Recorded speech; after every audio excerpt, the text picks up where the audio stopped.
Bonsoir, je vous remercie pour votre présence à cette dernière conférence de notre cycle annuel que nous avons consacré au lieu saint des 3 religions monothéistes, donc cette année. Ainsi, nous avons pu évoquer lors de nos 3 précédentes conférences le temple de Jérusalem, puis les lieux de pèlerinage du christianisme avec Marie-Françoise Basselès et enfin l'histoire de la Mecque. Pour cette dernière conférence de conclusion, il nous a donc paru assez évident de nous interroger sur la notion de sacré aujourd'hui. Le sacré, bien évidemment, existe depuis toujours, mais la question que nous avons voulu poser à nos invités porte plus précisément sur la notion de sacré aujourd'hui. Comment peut-on le définir ? Est-ce une notion périmée ? Est-ce une valeur en hausse ? A-t-il été toujours interprété de la même manière ? Et cette notion du sacré est-elle vraiment identique dans toutes les religions ? Et le sacré est-il plus prédominant dans certaines religions aujourd'hui que d'autres ? Nous ne voulons pas, pour cette conférence, retracer l'histoire du sacré, mais plutôt rester sur cette interrogation que nous pensons contemporaine, qu'est-ce que le sacré ? Pour cette conférence, nous recevons donc ce soir Bernard Bourdin, docteur en philosophie et directeur du 3e cycle à l'Institut catholique de Paris, que l'on appelle familièrement la Cato. Claude Birman, professeur honoraire de chaire supérieure de philosophie à Paris, et Khaled Bencher, président de la Fondation de l'Islam de France, ami fidèle de Cordoba depuis de très très longues années, toujours présent parmi nous et que nous avons reçu l'année dernière à cette même tribune pour le 10e anniversaire de Cordoba d'ailleurs. Je l'en remercie. Cordoba vous remercie, messieurs les 3 invités, pour votre présence. Je passe donc la parole à notre premier invité, Bernard Bourdin. Qu'est-ce que le sacré pour vous aujourd'hui ? Comment interprétez-vous cette notion abstraite et qui se manifeste aussi, bien sûr, par des actions concrètes ? Merci beaucoup de me céder la parole et de commencer, tout simplement, sur un sujet dont vous venez le dire vous-même et des plus complexes. J'aurais tout de suite, d'ailleurs, au fond, attirer l'attention sur le fait qu'il y a toujours un risque de confondre, en tout cas quand on est dans une tradition monothéiste, le sacré avec la foi, et j'ajouterais même la sainteté. Certainement que ce sujet sera poursuivi après, mais ce sont quand même des notions tout à fait différentes, même si elles peuvent se mêler. Alors, ce que j'aurais aussi souligné, c'est que le sacré étant moi-même, aussi j'ai beaucoup insisté sur cet angle-là, chercheur en philosophie politique, ce qui m'intéressera, c'est de le faire apparaître dans son ambivalence dans le rapport entre politique et religion. Car en effet, le sacré, au fond, peut se manifester de multiples manières, et l'histoire est nette pour nous le montrer. Sous l'angle politique, prenons par exemple le statut de la fonction royale dans nos pays de vieille chrétienté, prenons le rapport à la loi, au droit, prenons la question, j'y reviendrai d'ailleurs, sur l'espace et le temps, et puis de nos jours, d'ailleurs même l'écologie, dans certains courants écologiques, on peut se demander s'il n'y a pas une certaine forme de resacralisation de la nature. Autre question aussi, pour introduire mon propos, dans nos sociétés séculières, j'ose même plus dire sécularisées, séculières, voire peut-être même post-séculières, qu'en est-il en effet d'une définition possible du sacré ? Autrement dit, peut-il échapper aux ruptures historiques que nous traversons depuis des siècles, pour ne pas dire des millénaires, et des millénaires en tout cas au travers des religions ? Est-ce que les monothéismes n'ont pas eux-mêmes contribué à déstabiliser d'antiques rapports au sacré ? Et puis, bien évidemment, les sociétés modernes dans lesquelles nous vivons, on ne peut pas dire qu'elles soient particulièrement pénétrées, structurées par du sacré. Donc s'interroger sur cette question aujourd'hui on ne peut pas éviter de prendre en compte, et sérieusement même prendre en compte, les ruptures historiques qui traversent les divers imaginaires culturels quand on parle du sacré. Et alors, pour commencer, je vais vous citer un texte un collectif. Hein. D'ailleurs, je n'ai pas d'auteur en particulier dans un journal que tout le monde connaît bien, dans le Figaro, et que j'ai trouvé tout à fait intéressant sur la manière dont ce mot de sacré est véhiculé par les auteurs. Je les cite. « Laissez un rappeur dont l'un des albums s'intitule « Djihad » et qui témoigne de sa sympathie pour les frères musulmans, chanter dans cette salle où eut lieu un massacre perpétré par des terroristes islamistes relève de la profanation. » Premier temps, vous voyez, profanation qui s'oppose de toute évidence à ce qui serait du sacré. Les auteurs ajoutent « Ce respect du sacré civique forme la condition sine qua non de la préservation de ce que l'on appelle, depuis les anciens, alors on pourra discuter, oui, les anciens, la concorde. » Donc, le sacré civique, il est précisé qu'il est civique, est condition de la concorde. Et ils concluent leur tribune, c'est parce que les Français font crédit à l'État de protéger l'ordre public, mais aussi l'ordre symbolique.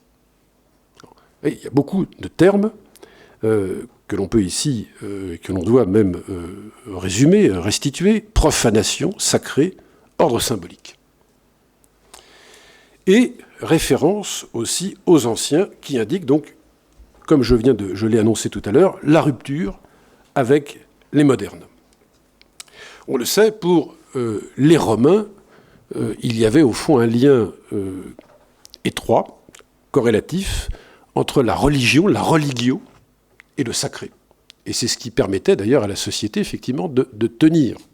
Autrement dit, la religio était liée à la societas, elle était liée à une société politique.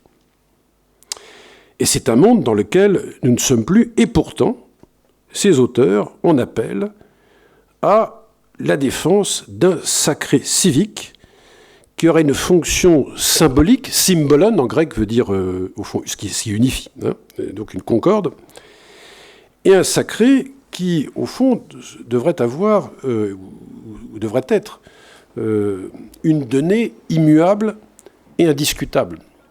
Alors, c'est un point, d'ailleurs, sur lequel nous pourrons sans doute discuter.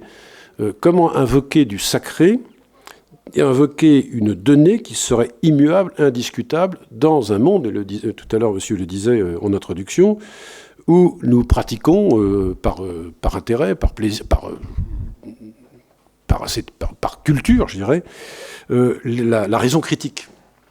Est-ce que le sacré peut-il encore trouver une place dans l'univers de la raison critique ? Alors, cette invocation n'est pas, en tant que telle, d'un sacré civique, n'est pas forcément à récuser, d'ailleurs.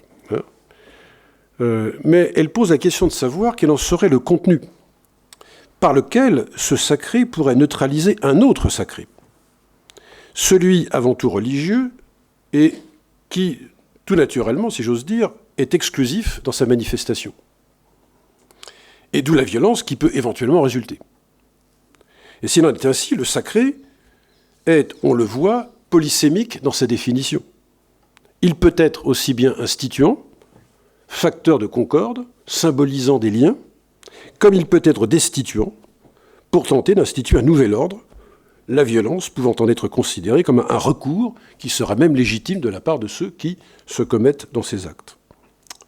Autrement dit, nous nous trouvons en présence d'une des grandes complexités du sacré, à savoir qu'il est ambivalent, puisqu'il est autant un recours pour unifier la société qu'il est ce dont il faut se défaire en vertu de sa dangerosité. Donc, c'est comme une pièce de monnaie, c'est pile ou face. Et de fait, les auteurs de la Tribune du Figaro illustrent tout à fait le potentiel de dangerosité du sacré, tout en appelant à sa part positive. Alors ça, et de la part d'auteurs qui se revendiquent de la laïcité, qui est intéressant. Et en effet, les modernes que nous sommes, généralement, et en France c'est une tradition, au fond, réclament du sacré civique, et pourtant, ils apprécient, et nous-mêmes nous apprécions, de vivre dans un État laïque et souverain. et donc qui a congédié, a priori, tout sacré venant imposer une norme à la société. Mais aussi en s'appropriant ce sacré pour en faire un sacré républicain, d'une certaine manière, pour faire tenir la société. Moi, je pense à un grand sociologue comme Durkheim, qui était en France un des théoriciens au fond de la laïcité au travers de ses recherches sociologiques sur les formes élémentaires de la vie religieuse. Extrêmement intéressant. Et Durkheim était lui-même, si ce n'est athée, en tout cas agnostique. Mais on le voit, ce n'est pas forcément contradictoire, puisque la recherche d'un sacré qui est présenté comme une cause sacrée, un sacré civique, au fond, s'approprie, comme je disais, les potentialités du sacré afin de neutraliser, au fond, ce qui leur est dangereux dans le sacré. Donc l'ambivalence du sacré fait qu'il y a une sorte de fécondation ou de sédimentation entre un sacré dangereux et un sacré qui serait protecteur. Donc on le voit, le politique, et pendant assez longtemps, on pourrait remonter au moins depuis la Révolution française, si on prend la trajectoire française, et tout au long du XIXe siècle, a emprunté au sacré ce qui était le propre même de la religion. Alors, c'est le deuxième temps de mon propos, et j'y fais allusion dans mon introduction. En même temps, on voit que les auteurs de cette tribune en appellent aux anciens. Alors, les anciens, je les ai évoqués, au moins passagèrement, en faisant référence à la religio romana, la religion des Romains, les res sacrae, comme disaient les Romains, les choses sacrées. Mais, depuis l'époque romaine, il s'est passé, évidemment, beaucoup de choses, et il y a eu l'apport des monothéismes bibliques, en tout cas au moins en Europe, et qui ont un rapport au sacré qui est quand même tout à fait singulier. Et là, je voudrais souligner ici ce point rapidement, puisque il faut quand même je voudrais tenir les 20 minutes. Alors, il me semble en effet que, je ne sais pas pour l'islam, mais en tout cas au moins déjà dans le Premier Testament et dans le Second Testament, donc dans le christianisme ensuite, il y a et quand on va voir d'ailleurs dans des dictionnaires bibliques, pour l'avoir consulté certains évidemment, on peut voir souvent que les mots sacré et sainteté sont l'un à côté de l'autre. Autrement dit, on voit bien qu'il y a une ambiguïté sur la définition du sacré dans la pensée biblique.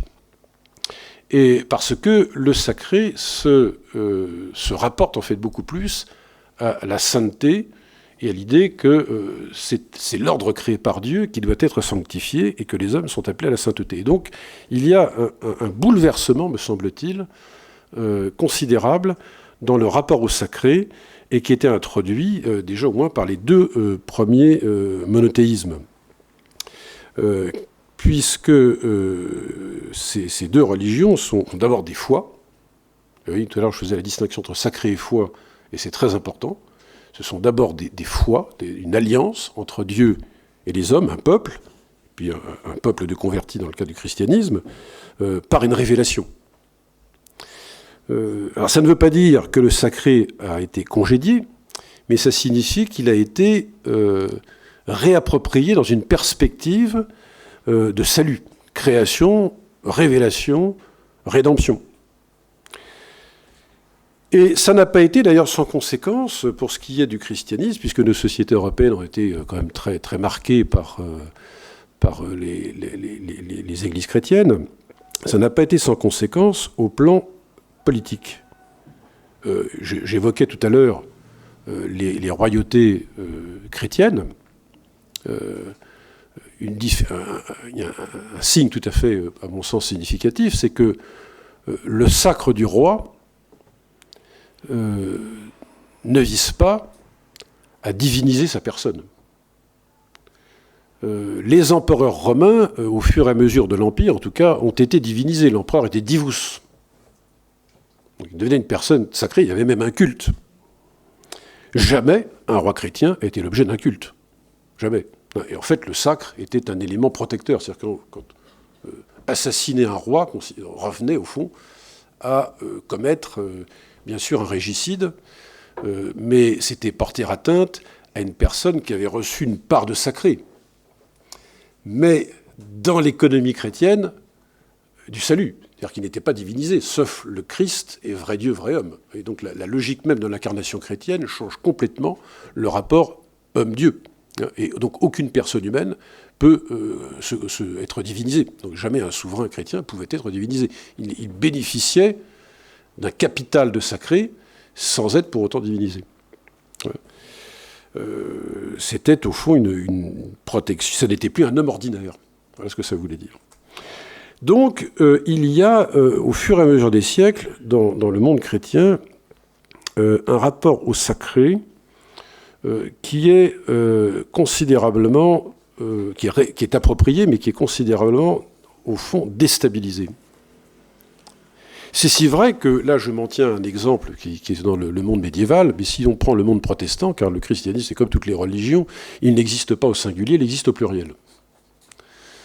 Et si vous prenez le monde protestant, eh bien, le seul dépositaire d'un pouvoir absolu, c'est Dieu lui-même, en fait. Et on peut observer, par exemple, qu'aucune monarchie n'a véritablement intégré le calvinisme, en particulier, étant considéré, au fond, comme étant une forme de christianisme extrêmement déstabilisante par rapport à la fonction royale, qui conservait malgré tout, en dépit de tout ce que je viens de dire, une part, je dirais, de sacralisation, même si c'était une sacralisation paradoxale, puisqu'il n'y avait pas de divinisation du souverain. Mais le calvinisme était un problème pour des pouvoirs, disons, forts. Par exemple, Calvin parle du magistrat. Il ne parle jamais d'un roi de droit divin. Ça n'existe pas. C'est un magistrat qui est une marque de la providence divine. Et on voit que son souci, en raison même de son approche très, très ancrée dans le sola scriptura, l'écriture est le seul critère d'autorité, d'ailleurs, quand j'ai consulté une Bible de Genève, c'est tout à fait saisissant de voir que lorsque Calvin édite la Bible de Genève, il raconte l'histoire des rois d'Israël comme étant une histoire, au fond, de déclin. C'est-à-dire que c'est un péché. C'est outrepasser la seule royauté qui soit concevable, c'est celle de Dieu. Seul Dieu est roi. Une royauté humaine est inconcevable. Et que alors bien sûr le texte de Samuel, l'introduction à la royauté, dans le premier livre de Samuel au chapitre 8, 9, verset 9-20, a été un texte évidemment extrêmement lu et interprété. Alors on est devant, dans le contexte chrétien, devant un rapport au sacré qui est finalement très paradoxal, parce que systématiquement, il est quand même rappelé que ce qui commande le christianisme, c'est la foi, c'est pas le sacré d'abord. Même s'il en a besoin, prenons bien sûr les sacrements. Le sacre du roi n'étant qu'un sacramental, d'ailleurs c'est pas un véritable sacrement.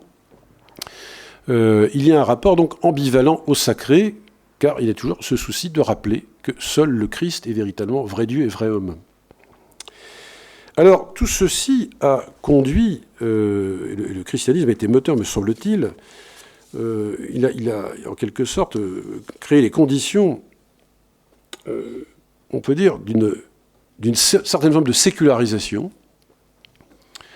et d'autonomisation des pouvoirs politiques, puisque si finalement le sacré n'est pas aussi indispensable que cela, puisque ce qui compte avant tout, c'est la foi, c'est la sanctification, et que même la fonction politique, d'ailleurs, a un caractère de sanctification, garantir la justice, protéger l'Église, etc., etc. Donc, il n'y a rien de sacré comme un but en soi, mais il s'agit de faire justice sur terre comme une anticipation, au fond, de ce que sera la réalité future qu'est le royaume de Dieu. Donc on ne voit pas à partir de là comment pourrait-on sacraliser des réalités terrestres. Et puis, il y a un autre élément aussi qui est fondamental et qui a joué de l'intérieur du christianisme et qui ensuite va prendre une forme beaucoup plus séculière, c'est la question de la personne. Et que la personne ne peut être recouverte par quelque réalité collective que ce soit. Donc il y a la personne est à l'image des personnes divines dans la Trinité. Donc il y a un caractère sacré dans ce sens-là des personnes, même si ce caractère sacré, une fois encore, n'est que l'image de la seule réalité sacrée, c'est Dieu lui-même. Donc, on voit bien, ce rapport paradoxal a contribué à déstabiliser les formes antiques de sacré et à introduire finalement une donnée absolument capitale dans les sociétés modernes, c'est non seulement la liberté, mais régime démocratique, alors avec tout va avec, hein, mais aussi l'égalité. Or, le sacré, me semble-t-il, si on cherche un tant soit peu à le définir, introduit toujours une notion de hiérarchie. Et je crois que ça, c'est la grande difficulté pour les sociétés modernes qui sont marquées par l'idée d'égalité, c'est comment en appeler à du sacré dès lors où le sacré en appelle à de la hiérarchie. Alors, sans quoi le christianisme n'est pas complètement indemne dans son rapport sacré, puisqu'il y a bien une hiérarchie, il y a un clergé, une forme de hiérarchie, qui a été mis à part. Donc il y a toujours une appropriation du sacré, mais pas comme une communication du visible avec l'invisible, comme dans les religions pré-chrétiennes, ou pré-monothéistes. Mais il y a une part, bien sûr. Alors dès lors où liberté, égalité sont des critères fondamentaux de l'existence collective, et que le christianisme, à sa façon, a introduit, d'ailleurs nous sommes tous égaux devant Dieu. C'est ce que dira Tocqueville, d'ailleurs. Au fond, le christianisme a préparé l'égalité politique parce qu'il l'avait déjà présenté au plan théologique. Donc, en quelque sorte, les sociétés modernes se sont retournées contre ce qu'il a produit lui-même, au fond. Et à ce moment-là, on franchit une étape supplémentaire dans la difficulté de définir le sacré aujourd'hui.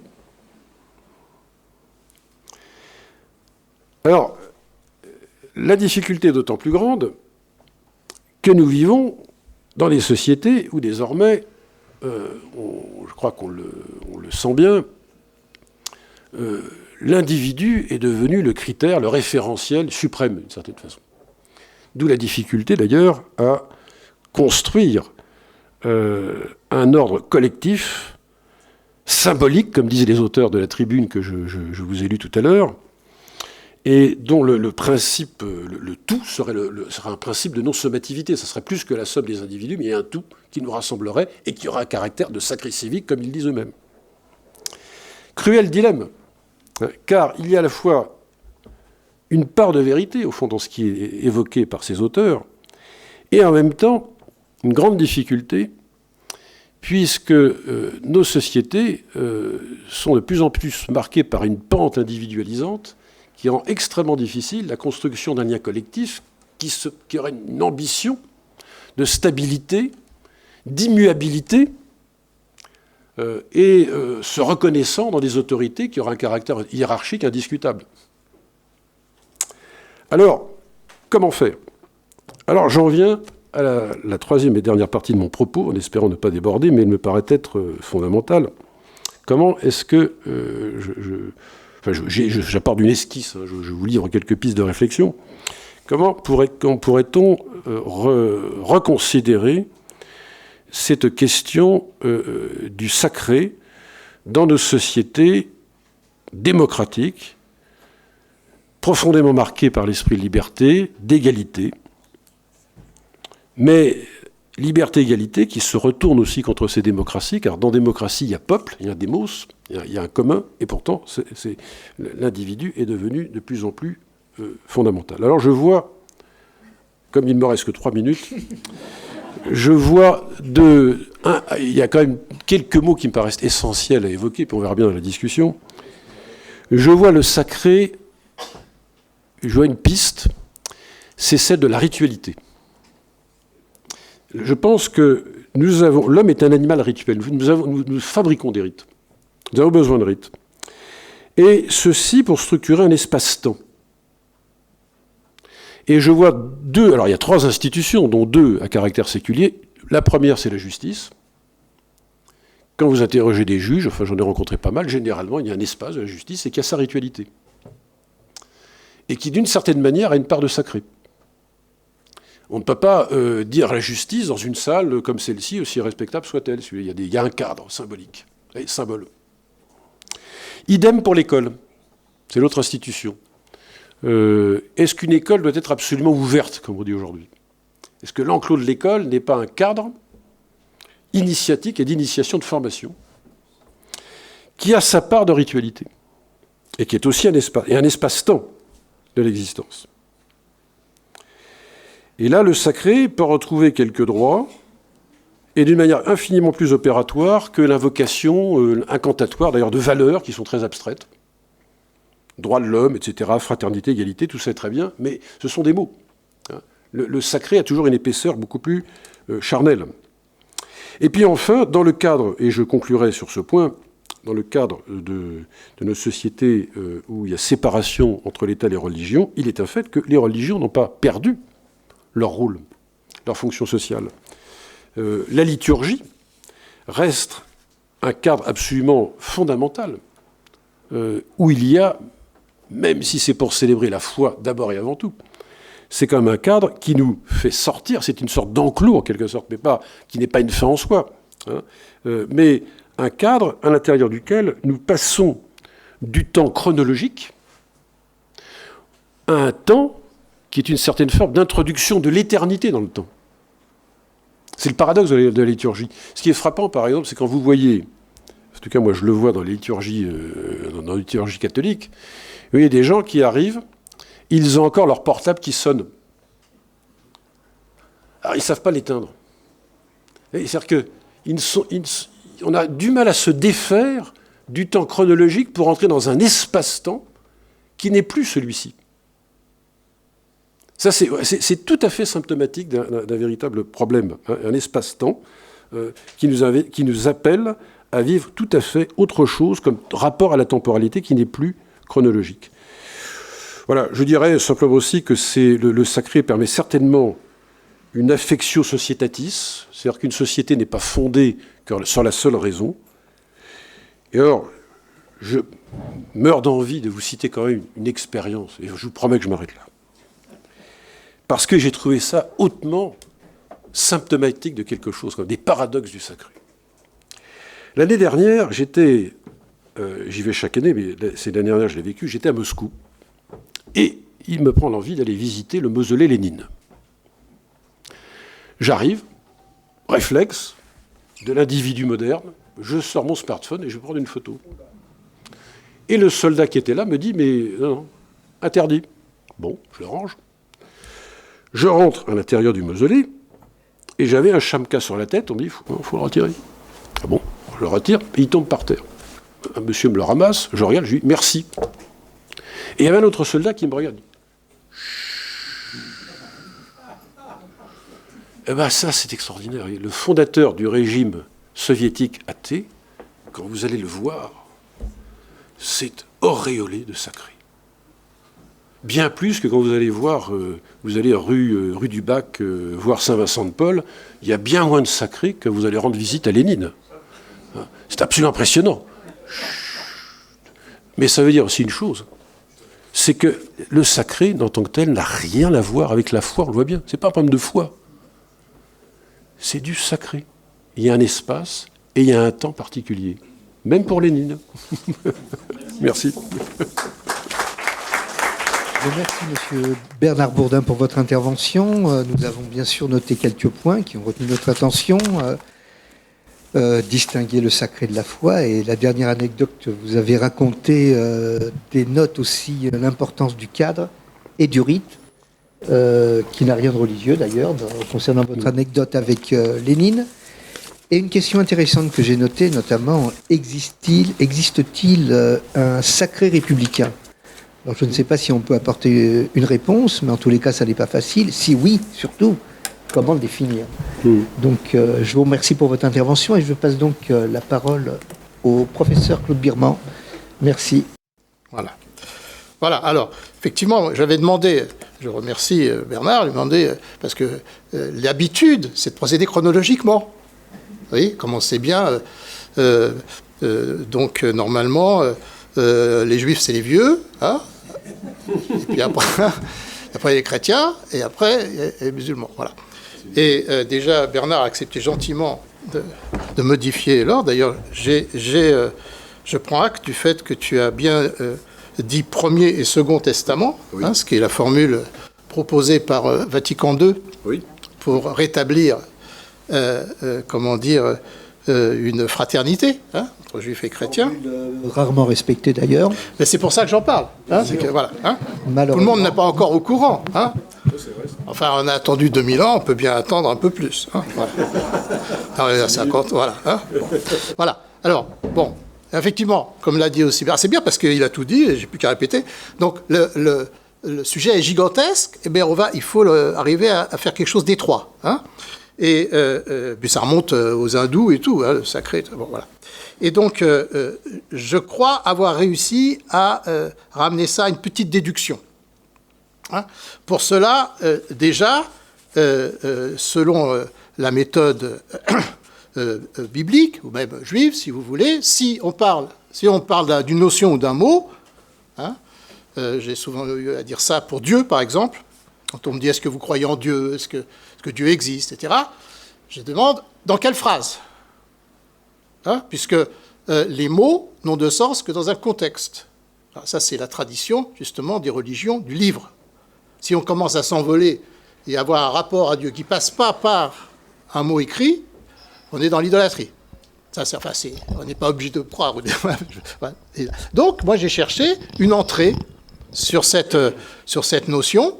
Il y en a une multitude, parce que, alors, ce qui correspond, évidemment, sacré, saint, ça, c'est du latin. Après, il y a le grec, et puis il y a le sanskrit, tout ça, voilà. Bon, mais moi, j'avais dit que je le prendrais à partir de la Bible hébraïque, donc je m'en tiens à la notion en hébreu, qui est fondée sur un verbe, kadash, dont la racine veut dire simplement séparer, couper, voilà. Et donc, ici, je vais prendre un verset qui recourt donc au mot Kodesh. Puisqu'il y a Kodesh et Kadosh. Donc Kadosh, en général, c'est plutôt pour parler de Dieu lui-même ou de son imitation, voilà, comme dans le Lévitique, soyez saints comme je suis saint, Kadosh, voilà. Et, mais il y a aussi Kodesh, le fait que quelque chose soit sanctifié. Voilà. Bon. Alors, allons vite, parce que je pense que ça vaut le coup de lire un verset, et puis de montrer ce qu'on peut en déduire très vite. Puisqu'on n'a pas toute l'éternité. Voilà. Donc, c'est le fameux verset, tout simplement, le premier qui vient à l'esprit, en fait. C'est le verset 5 du chapitre 3 de l'Exode, Shemot 3.5. Alors, je vous le lis d'abord en français, tout simplement, pour le rappeler pour ceux qui ne l'ont pas tout de suite en tête. C'est l'histoire du buisson ardent. Voilà. Et dans l'histoire du buisson ardent, il y a ce petit verset, assez amusant, toujours derrière les choses les plus solennelles en même temps, il y a beaucoup d'humour, puisqu'il est question, vous allez voir, de détails très concrets. Et c'est donc la voix du buisson qui s'adresse à Moïse qui s'approche, et qui lui dit « N'approche pas d'ici ». Ça commence bien, vous voyez. Donc là, on peut, si ça commence comme ça, Vayomer, lui a dit « Al tikrav olam ». Alom, pas olam, alom. Ce alom, qui est très... c'est ici. Alors, ici. Alors les commentaires disent, oui, ici, c'est-à-dire qu'il est encore un prophète débutant, il ne peut pas aller jusqu'en haut. C'est la montagne, donc il doit rester en bas, mais il est quand même sur la montagne, il peut quand même avancer sur la montagne. Voilà. Mais n'approche pas d'ici. Ça commence comme ça.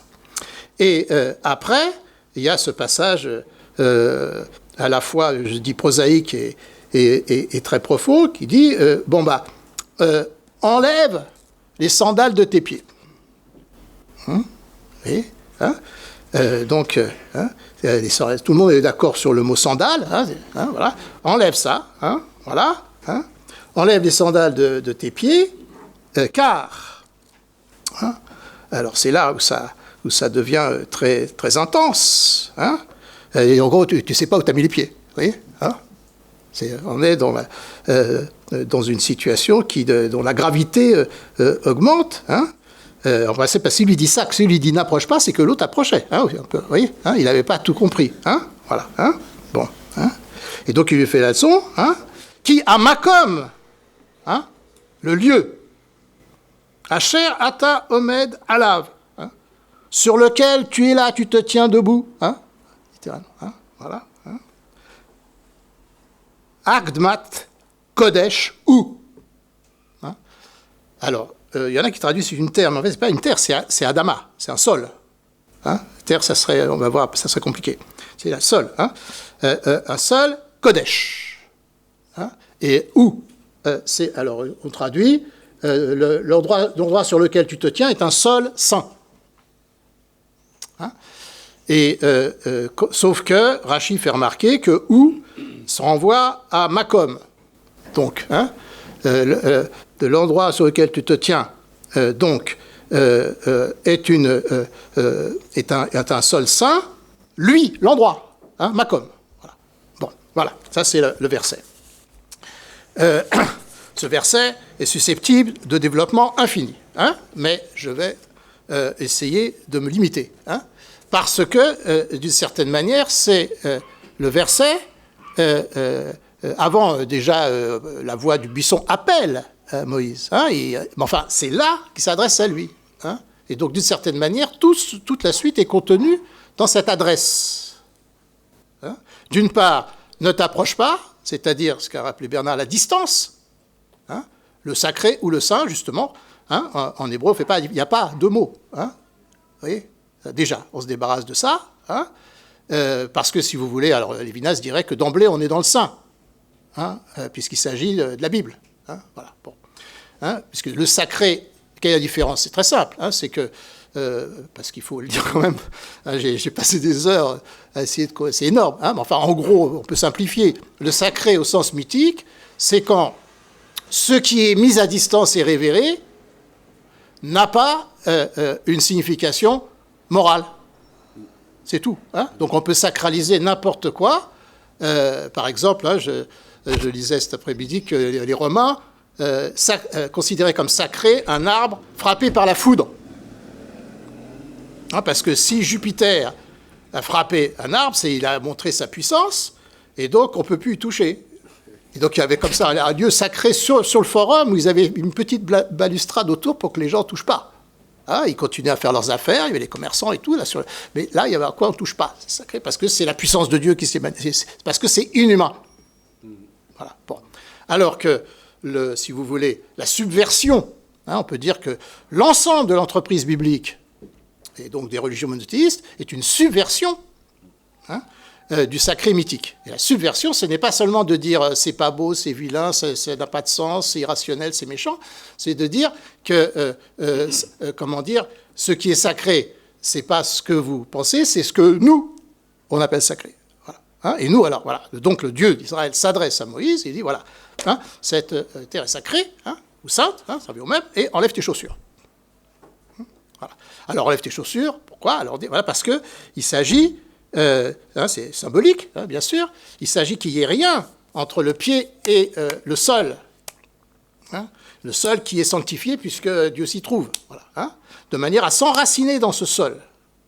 Alors maintenant, on pourrait développer ça infiniment. Je signale au passage, c'est mon côté œcuménique, que le fait que Moïse doive enlever ses sandales évoque non seulement les prêtres dans le temple, qui devaient être pieds nus aussi, on dit même qu'ils attrapaient la crève parce qu'ils avaient été toujours pieds nus sur le marbre, voilà, mais ça a été repris par les Karaïtes, et n'oublions pas, les musulmans ont conservé le fait de se déchausser à l'entrée des mosquées. Ils vous font d'ailleurs déchausser si vous y allez. Voilà, Donc là, vous voyez, ça va bien au-delà de la simple histoire des Hébreux. Voilà. Et il y a l'autre dimension, c'est que c'est le buisson ardent quand même. Et il m'est arrivé autrefois d'expliquer qu'en un sens, le buisson ardent, qui symbolise dans la pensée juive la souffrance intolérable des Hébreux en Égypte, vous voyez, leur oppression, avec ce buisson qui brûle, mais qui ne se consume pas. C'est la persistance du peuple juif à travers les persécutions. Voilà. Et il est évident qu'il y a une allusion, je pense que les théologiens chrétiens ne me diront pas le contraire, avec la situation de Jésus sur la croix, un rapport entre la croix et le buisson ardent. Voilà. Donc, si vous voulez, on est dans une ouverture. Et ce n'est pas par hasard, car que signifie cette sainteté de la terre ou du sol? Il faut sortir des symboles et des images, il faut arriver à l'idée. Pourquoi il doit enlever ses... Alors, il y en a qui disent qu'il enlève ses sandales, parce que ses sandales doivent être sales. Il faut, on ne marche pas, on enlève, comme on met des patins. Voilà. Vous voyez? Mais c'est symbolique, ça veut dire, mais c'est des pensées impures. Vous voyez, mais c'est beaucoup plus que ça. C'est que mettre des chaussures, c'est pour aller quelque part.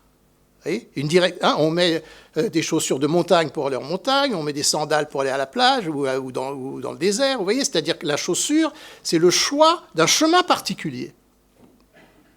Quand on enlève ses chaussures, ça c'est un symbole universel, même chez les Indiens d'Amérique, pieds nus sur la terre sacrée. Quand on enlève les chaussures, ça veut dire qu'on est dans l'universel, immédiatement. C'est pour ça que d'ailleurs, le mot c'est Adama, et pas Eretz, parce que Eretz, ça serait la terre d'un tel. Voilà. On est dans l'universel, on doit s'enraciner dans l'universel. C'est ça que signifie ici la Kedusha. Voilà. Et ça, donc il doit enfoncer ses pieds à l'universel, mais pour ensuite, évidemment, comme vous savez, suivre un chemin singulier, précis. Alors c'est là où je vais faire en cascade très très vite ce que j'appelle la déduction, c'est-à-dire que finalement, pourquoi cette mise en scène, pourquoi ce cadre symbolique, ici, qu'est-ce que la voix du buisson a à dire à Moïse? Comme vous savez, on connaît ça par les Gospels, il doit aller demander au Pharaon « Let my people go », de faire, voilà. Autrement dit, ce dont nous sommes en train de parler quand nous lisons ce verset, ce n'est de rien d'autre que fondamentalement, et de manière complètement anticipatrice, c'est pour ça qu'il faut se méfier de l'ordre chronologique. Il n'y a pas plus moderne qu'un texte comme ça, puisque l'idée, c'est fondamentalement le droit des peuples à disposer d'eux-mêmes. C'est-à-dire à affirmer leur liberté. Il s'agit que le peuple sorte. Il ne faut jamais décontextualiser. Le sacré, c'est de sortir de la servitude. C'est ça que veut Dieu. Voilà. Et quelqu'un, c'est vrai, j'ai eu à faire des débats sur le blasphème, etc. Le blasphème dans la Bible hébraïque, c'est lorsqu'un type, quand une fois qu'ils sont sortis d'Égypte et qu'ils sont dans le désert et tout, il y a un type qui maudit le Dieu qui fait sortir d'Égypte. C'est pas parce que c'est pas comme ça abstrait, c'est-à-dire qu'il s'oppose, à ce mouvement de Yetziya, on dirait des mots de sortie, c'est-à-dire d'émancipation qui doit permettre aux hommes d'atteindre leur dignité. Celui qui se met en travers, il doit être écarté. Même Moïse n'est pas content et tout, mais il faut qu'il soit lapidé. On ne rigole pas. C'est ça, le blasphème. Le blasphème, c'est ceux qui s'opposent à la liberté. C'est assez répandu, en fait. Bien. Ça, c'est une chose. Mais il ne faut pas déconstruire. Alors, ici, voilà, vous avez la première notion, c'est qu'il s'agit de la liberté du peuple. Alors, liberté, ça mènerait loin. Liberté du peuple, c'est d'abord le fait d'échapper à l'oppression, d'échapper à la servitude, mais ensuite, à partir de là, c'est un peuple. C'est-à-dire qu'un peuple n'est un peuple, comme disent les modernes, comme dit Rousseau, que s'il y a une parfaite égalité entre les membres qui le composent. C'est pour ça que dans la tradition, on dit Moïse, c'est un du peuple. Il est plus inspiré que les autres, d'accord, mais il doit rendre des comptes tout le temps, et puis il a tout le temps des ennuis avec les autres qui discutent. Vous voyez, et pourquoi toi, et pourquoi... Voilà. Donc c'est un peuple.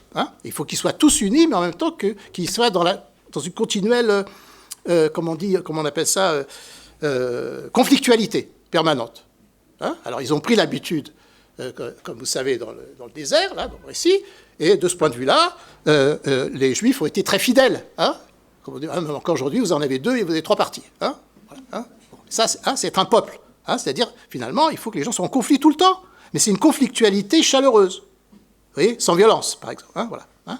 Donc ça, c'est la première notion. C'est ce qu'on appelle, finalement, fondamentalement, le shalom. Shalom, c'est cette espèce de plénitude, mais une plénitude qui est composée d'une diversité. Vous voyez, où il y a d'une grande agitation. Tous les grands philosophes comme Montesquieu ou Spinoza ont insisté sur le fait que la paix est une situation extrêmement agitée, parce que tout le monde donne son avis, fait des propositions, n'est pas d'accord, discute. Voilà. Bon. Si les gens sont calmes et tranquilles, c'est pas la paix, c'est la mort. Voilà. Et signalons au passage aussi que dans cette dimension de Shlemut, ici, vous voyez, d'une plénitude qui est en fait le fait d'être épargné par toutes les formes de déshumanisation possibles, c'est ça que veut Dieu, vous voyez, il y a là une racine, Khaled donnerait son avis, qui est commune au mot islam. J'avais entendu une spécialiste expliquer que musulman, ça voulait dire d'abord justement être épargné, vous voyez, en ce sens. Voilà. Bon, bien. C'est la même racine. Voilà. Bon, ça c'est une chose. Et puis alors, très vite, la suite, en cascade, c'est que quand un peuple est enfin libre de son mouvement et que, voilà, eh ben, le problème, ensuite, c'est ce qu'a évoqué Bernard, la dimension suivante du sacré, c'est la solidarité, et, qui est à construire, que va justement la législation de Moïse construire, une solidarité qui permette la justice et en même temps la créativité. Vous voyez, bon. Alors, ça, dans la tradition, c'est ce qu'on appelle tzedaka, vous voyez, le règle de la justice, qui est en quelque sorte, j'ai pris dans un sens, j'aurais pu le prendre dans l'autre, mais on voit bien que c'est là où il y a shalom, il peut y avoir, là où il y a paix, à l'égard du monde extérieur, à l'égard du monde intérieur. S'il n'y a pas la paix, si on est dans la terreur, etc., forcément, il ne peut plus y avoir vraiment de... c'est plus le moment de parler. J'ai un ami comme ça qui, je peux le raconter, c'est très drôle. Enfin, c'est horrible, mais c'est très drôle. Au moment des élections européennes, je lui ai écrit vote Macron, on n'a pas le choix. Il m'a répondu à cause de ce que tu m'as dit, je me suis fait une entorse. Et d'abord, j'ai voté Glucksmann. Voilà. Bon. Alors, c'est-à-dire, les gens, on peut pas, il faut une pluralité d'opinions, voilà. Mais c'est difficile de maintenir un souci de justice et de solidarité dans des situations d'urgence, comme on sait. Voilà, les lois d'exception, etc. Donc, si vous voulez, le shalom conditionne, d'une certaine manière, la paix conditionne la justice. Et la justice, à son tour, pour terminer, si vous voulez, il y a 4 étapes, donc ça ne va pas nous mener très loin. L'étape suivante, c'est que pour cela, évidemment, il faut que les gens soient éduqués. Comment voulez-vous que les gens soient à la fois créatifs et solidaires s'ils ne sont pas éduqués? Donc ce qui est sacré, Bernard l'a dit aussi, en 3e lieu, donc ce n'est pas seulement la patrie, si vous voulez, ça c'est fondamental, c'est dans la phrase, vous voyez, l'appartenance, la défense de son peuple, vous voyez, pas contre les autres, avec les autres, voilà. Mais c'est ensuite donc la justice sociale, voilà, qu'on laisse personne sur le bord de la route, mais qu'en même temps, ceux qui sont créatifs puissent l'être. Vous savez, c'est dans le Lévitique 19, on dit que c'est vrai qu'il ne faut pas favoriser les riches, mais il ne faut pas favoriser les pauvres non plus. Vous voyez, il faut être clair. Voilà. C'est la justice. Et enfin, tout cela suppose la connaissance. Et donc, ce qui est sacré fondamentalement, c'est l'éducation.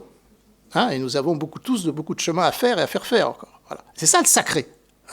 Et le 4e sacré, évidemment, c'est l'essentiel. D'une certaine manière, ça c'est de plus en plus densité, parce que tout ça, ça va permettre fondamentalement de protéger les enfants. Vous voyez, le sacré fondamental, c'est la dimension familiale. C'est que tout doit être, alors qu'on fasse des familles comme ci ou comme ça, la question, je me souviens, j'ai fait une conférence à la coopérative féminine, donc une organisation de femmes juives, et à un moment donné, il y en avait une qui avait dit « Les enfants, c'est sacré !» Les enfants, c'est sacré. Pourquoi? Parce que finalement, d'abord, c'est quand même ce qu'il y a de plus aimable, et puis c'est l'avenir. Et puis c'est l'avenir au sens où, comment dire, leur manière de penser est inédite. Ce sont les nouveaux venus, comme dit Anna Arendt, qui vont permettre ce qui n'était pas avant. Et que nous-mêmes, on n'est pas capable de prévoir. Voilà. Donc ça, c'est fondamental, c'est ce qu'on appelle l'enchaînement des générations, Toldot dans la Bible, voilà, qui revoit donc à la fameuse vertu de chesed en hébreu, la générosité fondamentale, qui fait que les parents doivent être des sortes de Père Noël si on veut que les enfants grandissent, et qu'ils ne fassent pas les enfants pour eux, ni pour les rejeter, mais au contraire, pour à la fois les protéger et les lancer vers la liberté. Voilà. Donc, vous voyez, ça ressemble à Pétain, travail, famille, patrie. Vous voyez, sauf que, justement, Mais plaisantez pas, j'ai eu une fois une élève dans une dissertation dans un lycée catholique qui avait été bien élevée et qui m'a écrit que Pétain était le philosophe roi, comme Platon. Alors Pétain, ce qu'elle a entendu chez elle. Hein, bon, alors j'avais répondu que c'est vrai, Platon c'était travail, famille, patrie. Donc travail, ça voulait dire effectivement donner 500 millions d'or, hein, de pièces d'or aux Allemands chaque jour, hein, voilà, le plus pauvre. Hein. La famille, c'était de faire gazer les bébés, hein, vous voyez, hein, c'est ce qu'avait fait même l'autre, là, à Bordeaux, là, hein, qui avait été allé rechercher les petits-enfants là où ils étaient cachés pour les envoyer à la mort, hein, la famille. Hein. Et la patrie, la patrie, c'était la collaboration. Voilà. Donc, si vous voulez, c'était ironique. Hein, c'est comme le travail rend libre. Hein, voilà. Bon. Alors, mais n'empêche que, effectivement, la famille, c'est sacré, l'école, c'est sacré, hein, le travail, en tant qu'il est partagé et équitable, c'est sacré, c'est ce que disait Marx, hein, le travail est le propre de l'homme. C'est pour ça qu'on ne doit pas l'aliéner. Vous voyez, hein, bon. Et enfin, si je l'ai repris à l'envers, hein, tout ça doit permettre de construire non seulement une société, mais un peuple et un État qui soient capables, vous voyez, d'accorder à chacun une égale citoyenneté, hein, et une vie démocratique à l'intérieur et un rayonnement pacifique à l'extérieur. Et là, si vous voulez, je vous ai résumé la Bible à l'envers. Hein, puisque si on la reprend la roi, ça commence au buisson ardent et ça se termine par la construction du temple par Salomon à Jérusalem, qui est un temple dans lequel n'importe qui doit pouvoir venir se recueillir, quel que soit l'endroit de la planète. Un temple fait non par les Hébreux, mais pas pour les Hébreux. Par les Hébreux, pour tout le monde. Voilà, hein, voilà, ça c'est la ligne directrice du récit biblique et de ce qu'on appelle les valeurs bibliques, comme dit Rémi Brague, enfin, Déclaration européenne sur les valeurs bibliques. Tout à fait d'accord, c'est ça l'esprit de la Bible, et c'est ça, hein, ce qu'il faut mettre dans la tête des gens par l'éducation, hein, et par l'exemple. C'est cela, à proprement parler, que nous devons appeler le sacré, hein, qui suppose, je répète, hein, le droit des peuples, hein, ce qui n'empêche pas de se mélanger. Hein, chaque peuple a sa diaspora dans le monde, et donc il y a des gens de tous les peuples dans tous les peuples, ça c'est très bien. Hein. Le peuple, le lien social, la solidarité sociale, voilà. Hein, l'éducation sur laquelle les progrès sont énormes à faire encore partout, hein, voilà. Vous voyez, hein, donc il n'y a pas de contradiction, c'est justement ce que montrait Durkheim, puisque tu as cité. Hein, Durkheim comme Marx, qui venait tous de famille de rabbins, hein, Durkheim insistait sur le fait que l'individualisme est le fruit de la société. Hein. La société a pour but de former des individus autonomes. Vous voyez, donc dans le principe, il n'y a pas de contradiction entre l'autonomie, si c'est vraiment une autonomie. Hein, parce que si c'est une autonomie, elle est en relation pacifique et en relation avec les autres. Sinon, elle correspond en fait à quelque chose de pathologique. Hein, et donc au fait que la société se défaire, ça existe, c'est tout le contraire. Hein, et à ce moment-là, l'échec du projet biblique, hein, contre lequel il faut se battre. Voilà, je m'arrête là. Donc, suite à l'intervention du professeur Birmont, nous avons noté quelques points. Le sacré, c'est sortir de la servitude. Donc être libre, et par opposition, le blasphème, c'est s'y opposer. Nous avons également noté la part importante... C'est ce que Dieu veut. Bien sûr, pas moi. Et l'importance, la grande importance que vous avez accordée à la dimension sociale et civique du sacré. Je vous remercie, je passe la parole à Khaled Bencher. Merci, Khaled. Bien, bonsoir. Quand il m'a été proposé de parler sur le sacré, je m'étais dit, qu'est-ce que c'est que le sacré et qu'est-ce que je sacralise moi personnellement? Et je puis vous assurer que sans flagornerie aucune, je sacralise l'amitié. Et donc c'est aussi pour obéir à ce sacré que j'ai accédé au désir de Régis quand il m'a appelé, et je m'étais dit, on ne peut pas dire d'un côté que je sacralise l'amitié et ne pas honorer cet engagement. Voilà une réflexion que j'ai eue sur le sacré. Mais pour revenir à une approche un peu plus académique, j'ai vu l'embarras des ethnologues, des anthropologues, des théologiens, des philosophes à définir le sacré.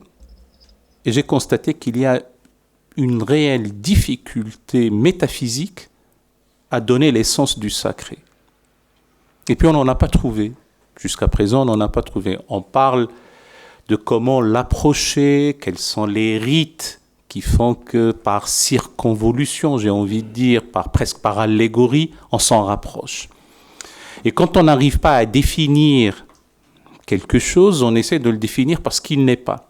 Donc on est dans une approche apophatique, si j'utilise un grand terme comme ça, et si vous me pardonnez de faire un peu le pédant. Donc l'apophatisme, c'est ce qui n'est pas une chose. Et donc il tombe sous le coup du bon sens que le sacré n'est pas le profane. Alors qu'est-ce que c'est que le profane? C'est se tenir devant le temple, étymologiquement. Profanum. Donc on ne rentre pas dans le temple, et on se tient juste devant. Voilà quelque chose qui serait sacré, c'est le fait de se tenir au pied de ce qui est considéré comme sacré ou sacralisé.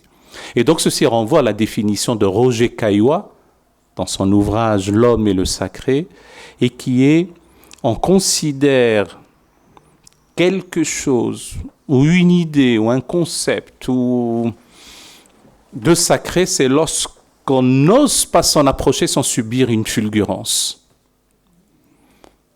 Je m'étais dit, tiens, ça c'est une définition qui me plaît. Donc le sacré, soit on le tient à distance, par respect. Alors qu'est-ce que c'est que le respect? C'est tenir à distance, par estime, par égard, mais aussi en se rappelant de quelques engagements précédents. Donc je reviens à mon idée du sacré pour l'amitié, par exemple. Tout simplement, pourquoi est-ce que je la réduis à ça? Parce qu'on est né quelque part, on ne choisit pas sa famille, comme dit la chanson. En revanche, l'amitié, on l'a choisie et on s'y engage. En dépit des déceptions aussi qu'elle peut parfois occasionner, mais on y revient, parce qu'il y a une sorte d'engagement et une projection dans l'avenir, mais on vit aussi sur le passé. Et on dit souvent que tout comme l'averse qui commence par quelques gouttes et elle devient torrentielle, et l'on est de même de l'amitié, ça commence par quelques regards, par quelques contacts, et puis ça se consolide aussi dans le temps. Voilà, les considérations un peu sémantiques et de définition. Je reviens au cœur de notre sujet ce soir. Qu'est-ce que c'est que le sacré aujourd'hui? Et aujourd'hui, sous-entendu d'abord dans notre pays, dans une société sécularisée, ouverte au sens de Karl Popper, c'est-à-dire démocratique, et qui a beaucoup d'ennemis. Quand elle est ouverte comme ça, elle est fragile. C'est le fameux titre de Karl Popper, The Open Society and Its Enemies. Je constate que d'abord chez nous, il y a un sacré républicain. On n'a qu'à le voir au moment, si j'ose dire, du sacre du président de la République. Vous pensez à un instant qu'on vient tapoter sur son épaule, comme on l'aurait fait maintenant, puisque certains déplorent que c'est devenu aussi facile, parce qu'on reproche, dit-on depuis peut-être Nicolas Sarkozy, qu'on a désacralisé la fonction, puisqu'on n'entendait jamais De Gaulle dire « Yvonne et moi, c'est du sérieux ». Mais quand on a entendu Nicolas Sarkozy dire « Carla et moi, c'est du sérieux », donc ça a été désacralisé. Et puis petit à petit, on a le casque et les croissants, et puis on a des choses comme ça qui font que la fonction n'est plus aussi sacralisée. Tout de même, il reste le moment même de l'investiture, qui a sa solennité et quelque part un moment de sacralité aussi. Je reviendrai peut-être, si je ne subis pas l'épreuve de la feuille, mais ce que Claude y a échappé, de justesse, parce que j'ai vu comment les choses... Il n'est pas passé loin. Donc voilà, j'essaierai de finir par, d'une manière beaucoup plus sérieuse, ce que je considère être la sacralité, notamment la sacralité de la vie. Je pense qu'elle est non négociable. Elle est indélibérable. Le respect de l'intégrité physique et morale de l'être humain est quelque chose de non négociable, chez quiconque. C'est pour ça que la dignité d'un seul homme est consubstantielle à la dignité de l'humanité tout entière. Et le fait de sauver une vie humaine revient à sauver l'humanité tout entière. Et en faire périr une revient à tuer l'humanité tout entière. C'est dans le Talmud et c'est le verset 32 de la sourate 5 du Coran.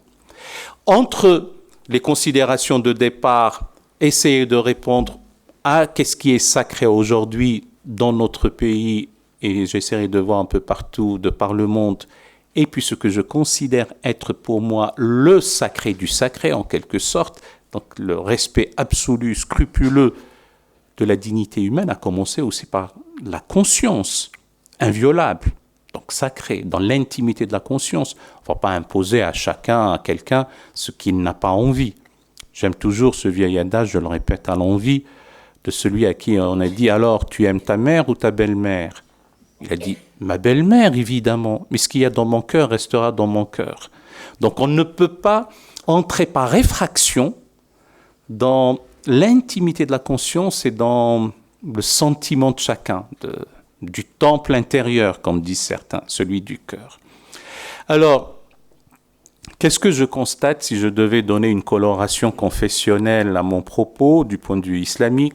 C'est vrai que je parle toujours le dernier, j'ai toujours été le Benjamin, mais maintenant que j'avance vers le soir de ma vie, c'est tout autant.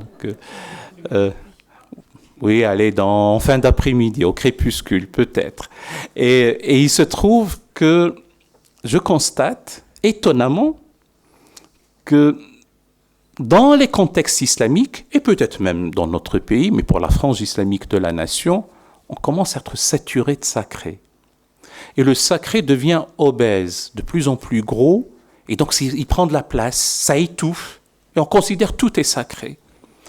Si je devais y aller avec ma petite anecdote à mon tour, le roi du Maroc, Mohamed VI, a invité le Saint-Père, François, à venir récemment, ça devait être, je crois, au mois d'avril, ou peut-être le 31 mars exactement. Et puis à un moment donné, il y avait une sorte de concert dans lequel il y avait une intrication, une broderie, disent certains, entre un Kyrie eleison, me semble-t-il, et l'appel à la prière, enfin une partie de l'appel à la prière. Donc certains s'étaient réjouis de cette volonté irénique de présenter devant le Saint-Père et devant le commandeur des croyants et les sujets marocains cette approche à la fois lyrique, spirituelle et œcuménique. Et d'autres ont crié à la profanation, au sacrilège. Comment? L'appel à la prière va être mêlé comme ça au Kyrie eleison. Donc un début de polémique avait surgi. Et je puis vous assurer que parmi celui qui était le plus virulent à ça, avait, tout en parlant ainsi, une sonnerie du téléphone, mais avec l'appel à la prière.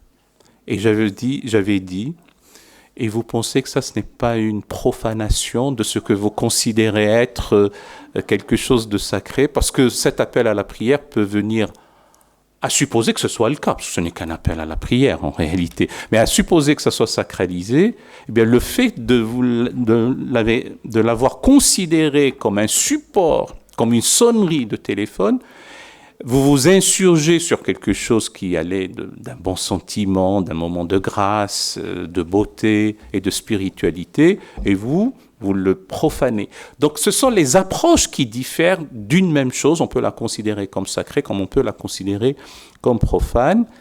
Et cette affaire d'être saturé de sacré aliène les esprits, laisse peu d'initiative, de liberté à l'homme, à l'être humain en tout cas. Et donc, à mon avis, il faut dégrossir justement ce sacré obèse. J'ai été même avec certains, un peu dans le sillage de ce que disait Mohamed Harkoun, mais lui aussi a emprunté la chose à Olivier Roy dans son titre « La Sainte Ignorance ». Il y a une forme d'ignorance sacralisée. C'est-à-dire qu'on pense que c'est garanti par le divin, ce qui n'est qu'une construction humaine. Et puis parfois certaines choses ont été commandées par le prince. Mais avec le temps, on les a sacralisées, on n'ose même pas les interroger. Donc de nos jours, effectivement, il y a une sorte d'inflation du sacré, en tout cas sur ces choses-là.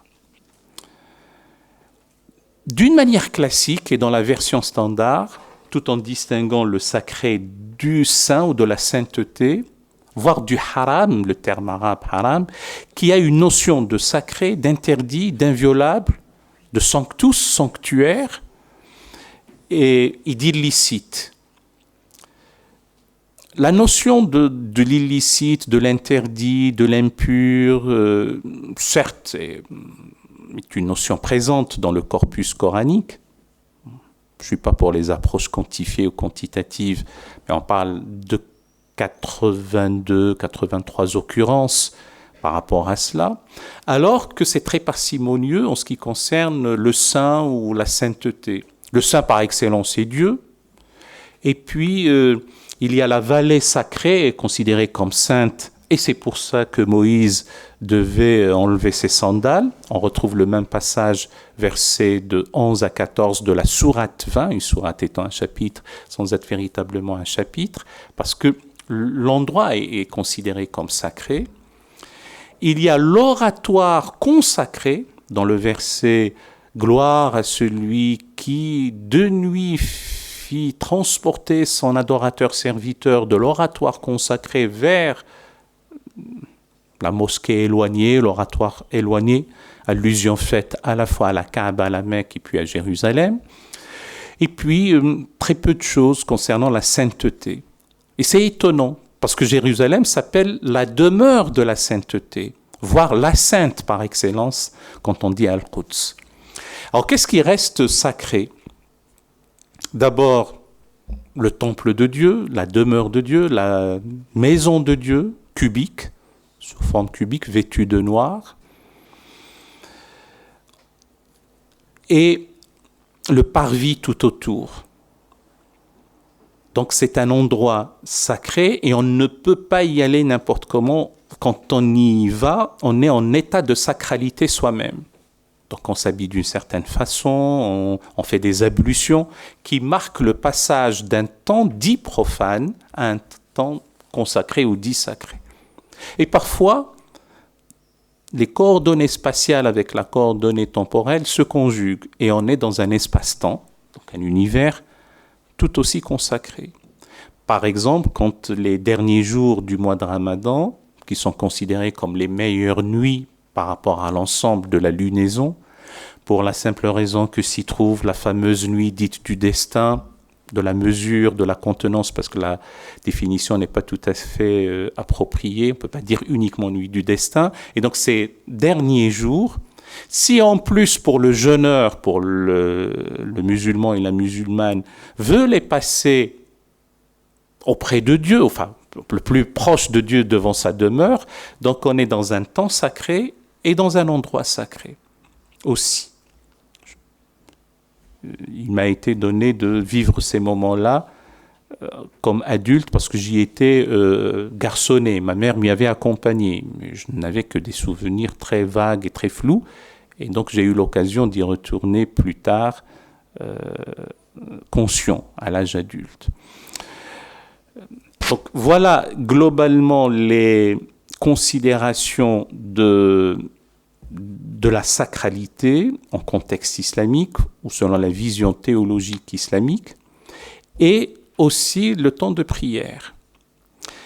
Parce qu'il y a une orientation dans l'espace, c'est délimité dans l'espace, et il y a une préparation avec les ablutions purificatoires. Donc il faille songer que l'homme soit souillé, l'homme ou la femme, et qu'il faille se purifier, mais il y a à marquer encore une fois un temps de solennité pour passer d'un temps profane à un temps particulier. On est en oraison intime avec Dieu. Donc on est en présence du divin. Et donc ce temps-là est un temps sacré. Ou disons, cet espace-temps, parce qu'on ne passe pas en principe devant quelqu'un qui prie. D'ailleurs, quelqu'un qui m'a dit, non sans un brin d'humour, quand tu vois quelqu'un prier, tu ne vas pas lui dire « dépêche-toi ». Donc, on lui laisse le temps qu'il faut. On lui laisse le fait de vivre intensément cette oraison aussi avec le divin, ou avec ce lien avec le divin. À mon avis, cette affaire du sacré est là aussi pour répondre à la finitude de l'homme. Donc je sors de l'approche théologique pour une approche un peu plus philosophique, voire anthropologique. Depuis que l'homme a donné une sépulture à son semblable, et puis il l'a enterré en donnant une sorte, en imbant d'un halo le lieu même de la sépulture, croyant qu'il va revenir, mais aussi de ne pas profaner le lieu. C'est pour ça que de nos jours, profaner des cimetières, c'est une abjection, c'est une profanation, c'est même un degré d'inhumanité qui fait qu'on ne laisse pas les morts en paix, au-delà du simple respect de la dépouille mortelle ou de la tombe.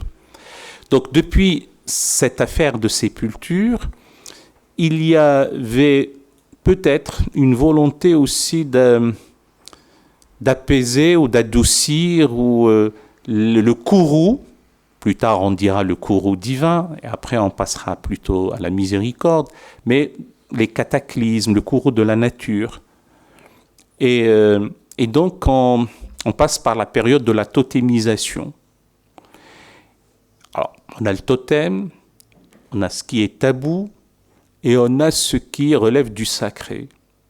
Ça reste de nos jours, il y a des choses qui sont encore sacrées. L'inceste est sacré. S'attaquer aux enfants, et notamment dans une approche de pédophilie, c'est quelque chose d'ignominieux. Et donc, ça conforte la notion de la sacralité des enfants, à la fois leur innocence, et ce sont des êtres en devenir. Et dernier point, en guise de rectification, le califat n'a aucune valeur sacrale. Donc le fait de venir dire « Ah, il faut revenir au califat, c'est sacré », non, c'est une création d'un homme. Ça a commencé avec un homme en 632 et c'est fini avec un homme en 1924. Enfin, en réalité, c'était la Grande Assemblée nationale turque qui a décrété l'abolition du califat et la signature 3 jours plus tard, donc le 6 mars 1924, par Mustafa Kemal Atatürk. Il n'y a rien de sacré. Donc on revient malheureusement à où ça a toujours été le cas, à une sacralisation de la violence. Et donc ce qu'il faut faire, et de mon point de vue là ça deviendra sacré, c'est de désacraliser la violence.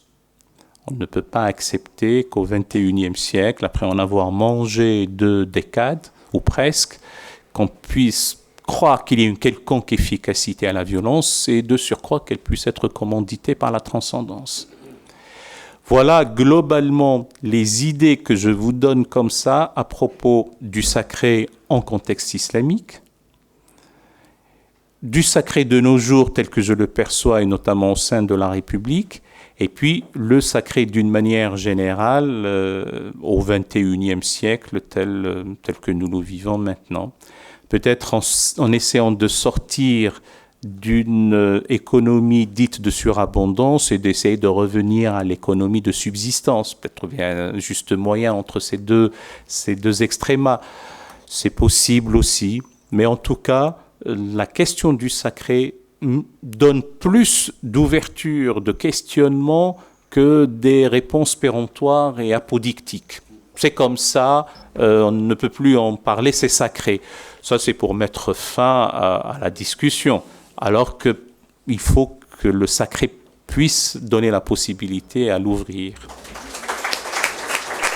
Je vous remercie, Khaled Bencher, pour votre intervention. Nous avons bien noté, mais ceci est commun à nos 3 invités, que finalement la question reste ouverte. Concernant le point de vue de Khaled Bencher, il y a un point que j'ai bien aimé, qui me semble très important. Finalement, c'est un point qui peut peut-être rassembler tout le monde, aussi bien les croyants que les laïcs, que les non-croyants. Finalement, c'est le point que vous avez soulevé, que j'aime beaucoup, c'est la sacralité de la vie. Et finalement, je crois que c'est un point universel sur lequel nous pouvons tous être d'accord. Je vous remercie tous les 3 pour votre intervention.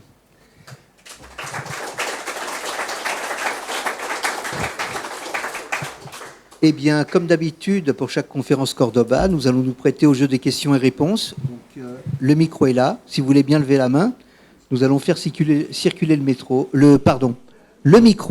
de façon à ce que vous puissiez poser les questions à nos intervenants. Et c'est bien si le métro circule. Ma question est pour le premier orateur. Vous avez évoqué à juste titre le fait qu'en christianisme, la personne est sacrée par analogie avec les trois personnes de la Trinité. Est-ce que vous pouvez nous confirmer que le mot personne, en grec prosopon, a d'abord été appliqué aux trois personnes de la Trinité et ensuite seulement aux personnes humaines? Car on a tendance évidemment à croire qu'on a dit les trois personnes de la Trinité en se référant aux personnes humaines. Or, il semble que ce soit l'inverse. D'abord, il faut rappeler, je remonte un peu en amont par rapport à votre question, que le terme même de personne est un terme latin. Donc, il était déjà bien connu des Romains. Donc, ce n'est pas une invention chrétienne. Persona, c'est le masque. C'est le masque, c'est un concept juridique, en fait, qui d'ailleurs a servi ensuite en philosophie politique, quand on parle de représentation, une personne, nos représentants sont des personnes représentatives. Elles sont le masque de nous-mêmes, au fond. Oui, d'ailleurs, j'en profite, j'arrête là la digression et je n'oublie pas votre question. Souvenez-vous, c'est pas ancien, la perquisition dans les locaux du parti de Mélenchon, il a eu cette grande exclamation « Ne me touchez pas, je suis une personne sacrée ». Ben voilà, on y est. Mais en fait, on a bien compris, qu'on aime ou qu'on n'aime pas Mélenchon, ça c'est un autre sujet, mais on a bien compris quand même que ce n'était pas sa personne physique, c'est le fait qu'il est député. Et donc, c'est une personne sacrée. Voilà, là, on est vraiment en plein sacré républicain. C'est une personne sacrée. C'est les deux. Pour analogie, on pourrait faire du Kantorowicz. Hein, c'est pas les deux corps du roi, c'est les deux corps du député. Mélenchon, sans le savoir, doit avoir une théorie des deux corps du député. Il ne sait peut-être pas, d'ailleurs, à mon avis. Alors, vous voyez, qu'à la personne... Et non, alors ça peut déboucher sur une vision sacrée au sens où je suis plus que moi-même, au fond. Hein. Mais, donc, il y a une vieille histoire du concept de personne. D'abord en droit. Mais ensuite, ce concept juridique a été théologisé par les chrétiens, en passant d'ailleurs par Tertullien, à la fin du début 3e siècle. Tertullien était lui-même juriste, c'était un Romain juriste, et quand il est devenu chrétien, il a théologisé, il est devenu théologien à son tour, et il a théologisé le concept. Alors, et ensuite, progressivement, quand on en arrive au IVe siècle et les premiers conciles écuméniques, d'abord la Trinité, au concile de Nicée en 325, effectivement, le Dieu chrétien est défini comme prosopone, hypostase, ou comme personne, en latin. Et donc, Dieu est un ensemble de trois personnes divines, de fait, trois personnes divines. C'est Dieu et personne, hein, en trois. Alors, en effet, si j'ai bien compris votre propos, vous avez raison de dire que le concept est d'abord théologique pour les chrétiens. Ensuite, il s'applique, bien sûr, à nous, les humains. Enfin, il a une conséquence, forcément, puisque nous sommes les créatures de cette personne. Donc, nous sommes nous-mêmes des personnes par analogie. Forcément, par analogie, nous sommes des personnes. Enfin, par analogie, nous le sommes réellement, mais sous les auspices d'une création divine. Et les personnes sont en relation. Et en relation, bien sûr. Bien sûr, bien sûr. Donc, pas... Pardonnez-moi, la question sera aussi pour M. Bourgeat. L'ensemble des notions que vous avez rattachées au sacré m'ont rapidement fait penser à une institution que vous n'avez pas citée. D'où ma question, l'armée est-elle sacrée? Ah oui.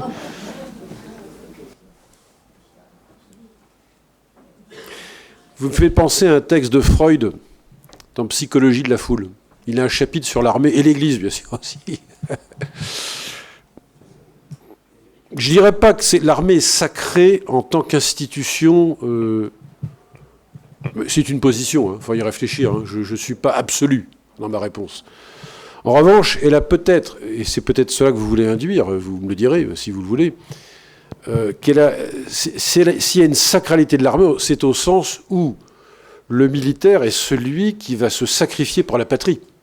En tout cas, traditionnellement. Hein, il va mourir pour la patrie. D'ailleurs, là, j'en appelle à nouveau à Kantorowicz. C'est un peu un transfert de sacralité de Dieu sur la patrie. C'est-à-dire que la patrie est sacrée. Hein. Donc, c'était dit d'ailleurs. Hein. Vous l'avez dit, Claude, tu l'as dit, pardon. L'amour de la patrie. L'amour de que l'amour d'une femme, dit Rousseau. Ah, bah en effet, oui, ça j'avais oublié, toi. Mais sans ce qui en dit long, en effet, oui. Chez Rousseau, il y a vraiment un patriotisme très fort. Donc l'armée, oui, c'est le soldat qui meurt pour la patrie. Je pense que c'est de ce côté-là qu'il faut voir la chose. Hein. Ce qui, d'ailleurs, entre nous soit dit, quand on voit le statut de l'armée aujourd'hui, parce qu'il y a un statut de la guerre qui a évolué, je pense qu'il y a une forte désacralisation de l'armée, parce que précisément, il y a une désacralisation de la patrie. Et bien des militaires, on le sait bien, on l'a vu récemment encore, sont morts pour des motifs qui n'ont rien à voir avec la patrie. Ils sont morts d'ailleurs pour des motifs très individuels, encore plus. On l'a vu au Mali. C'est, je trouve d'ailleurs, un triste sort qui est attribué à nos héros, que de mourir, pardonnez-moi, je ne porte pas de jugement sur les personnes concernées, mais qui sont morts quand même, en fait, pour des personnes privées. Ils ne sont pas morts pour la patrie. Ça, c'est un vrai sujet qui montre l'individualisation, en quelque sorte, du problème. Oui, les soldats qui ont été tués par Mera, hein, c'est bien un sacrilège. Oui, hein. Et les personnes privées, moi je veux bien, mais enfin, tu penses aux otages libérés, là. Oui. Mais c'était pas en tant qu'individus privés qu'ils étaient libérés. C'était en tant que ressortissants, que c'est la mission d'un peuple, justement, de protéger ses membres. Hein. Hein, les Israéliens ont rendu au Hamas 1000 assassins pour faire libérer un soldat kidnappé. Et c'était pas sa personne privée. C'est que si, comme disait aussi Rousseau, si un seul citoyen est négligé, le salut public n'existe plus. Oui, mais ça n'a pas le même sens. En l'occurrence, ça n'a pas le même sens, qu'il y a comme un rapport à la patrie dans ce que tu dis. Oui. Je pense que ça n'a pas le même sens comme dans le cas auquel je pense. Je pense pas. Mais bon, si, à la situation du Mali, mais enfin, on ne va pas s'attarder là-dessus. Quelle relation faites-vous entre la notion de sacré, de sacralité, et la notion de martyr? Comme on vient de parler de l'armée, ça me fait penser aux martyrs de la Révolution dans le monde chiite.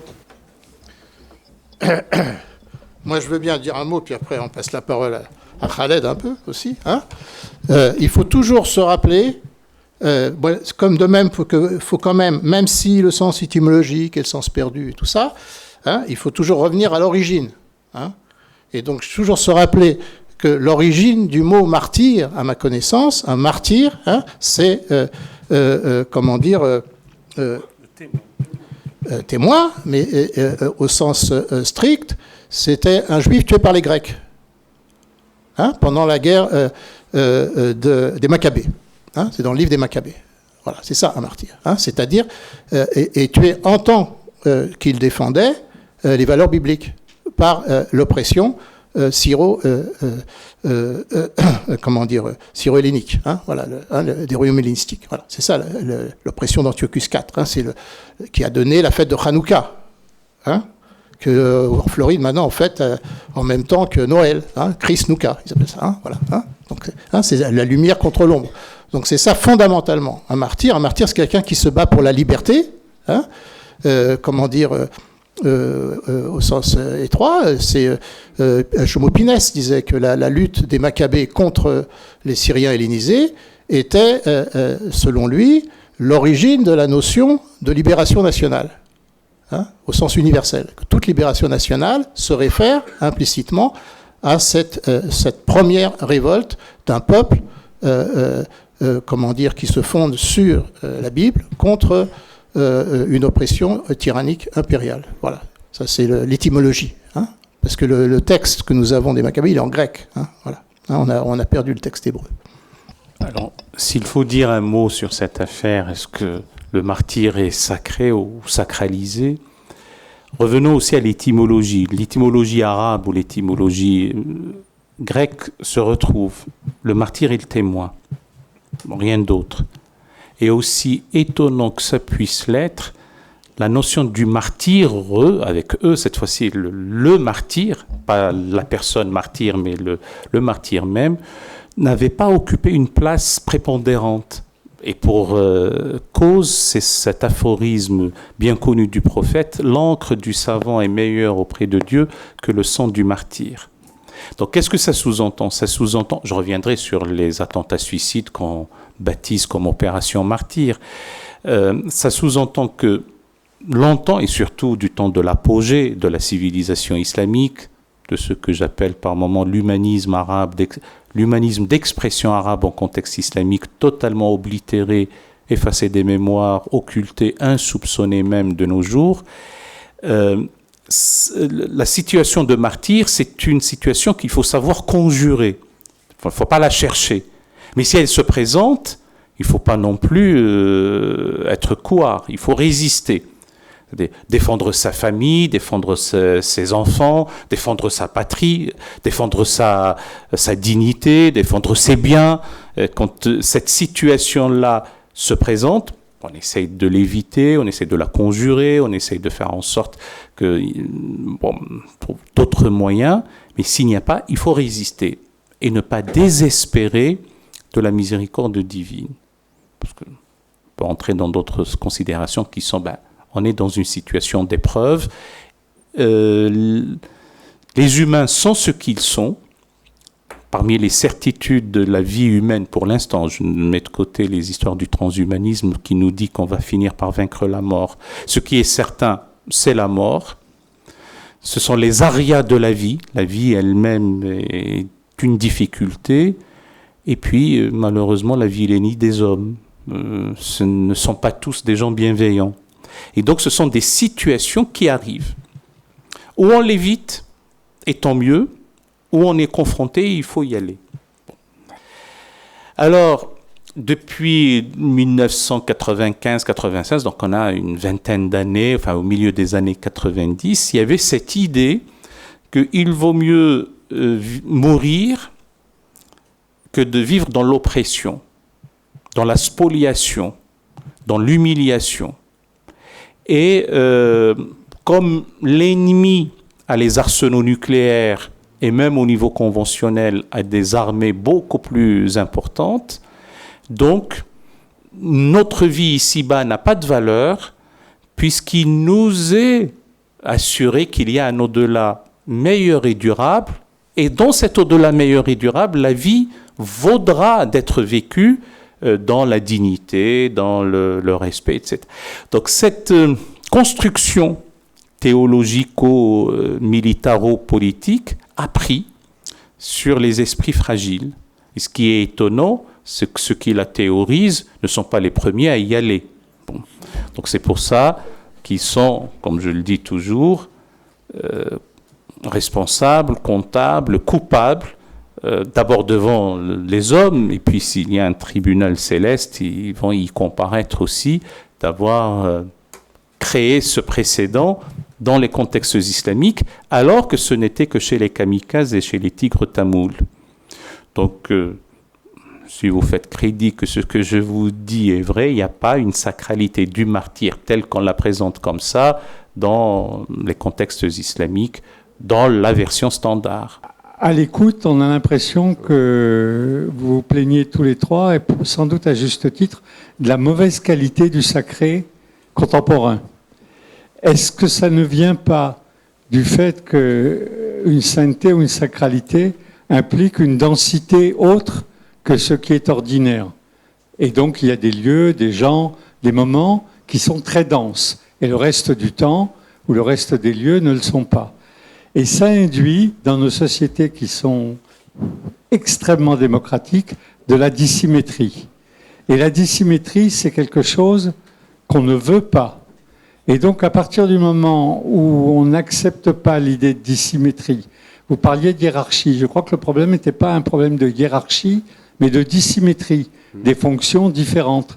Et donc, de ne pas reprendre le passage où saint Paul dit « il n'y a ni juif, ni grec, ni homme, ni femme ». Au contraire, il y a des hommes, des femmes, des juifs, des grecs, qui est une chose difficile à entendre. Donc voilà, c'est une remarque, si vous avez envie en tout cas de la commenter.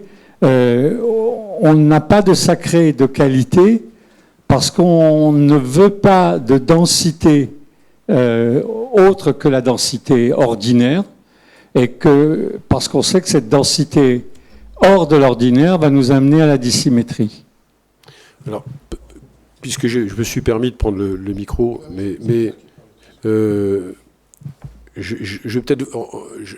voulais dire quelque chose qui anticipait sur ce que vous êtes en train de vous avez dit, mais peut-être que ça va être un moyen d'y répondre.